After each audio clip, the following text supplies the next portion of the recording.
Digital success in less than 3 minutes. I am Anya Otto. I work for Atos, which is a major IT consultancy, and I work as a workforce manager in the in-house creative agency.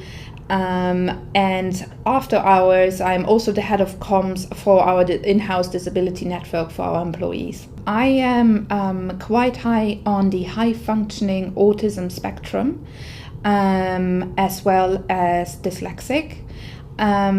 This affects me in a way that, because I have been diagnosed so late, unlike other people with autism, I have not got the trained coping mechanism in place.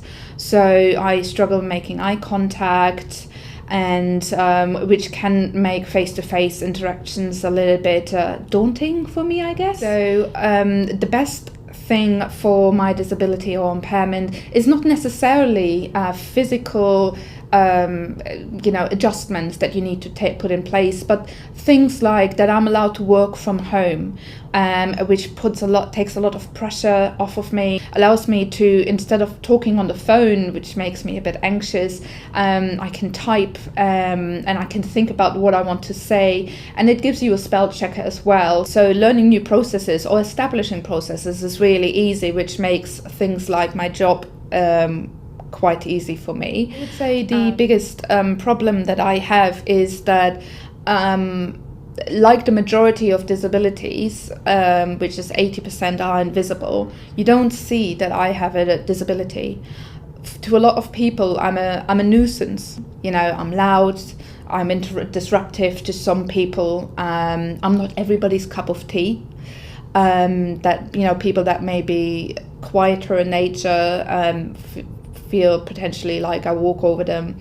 And you do, for your own sanity and for other people's understanding, you do have to declare that you're actually not deliberately causing mischief and shenanigans at work, but that this is part of disability that you struggle to control under certain circumstances, and that you ask for a little bit of patience and cooperation in these areas. I use mainstream technologies differently in the sense that I have certain preferences.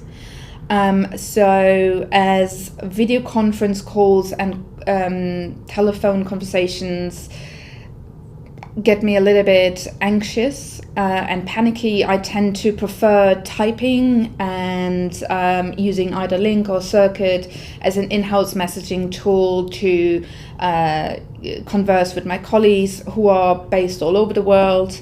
I also tend to, have preferences not to have too much noise around me. So some people have music in the background and it helps their productivity, whereas for me, it does the exact opposite. I start singing along and, get more distracted by it.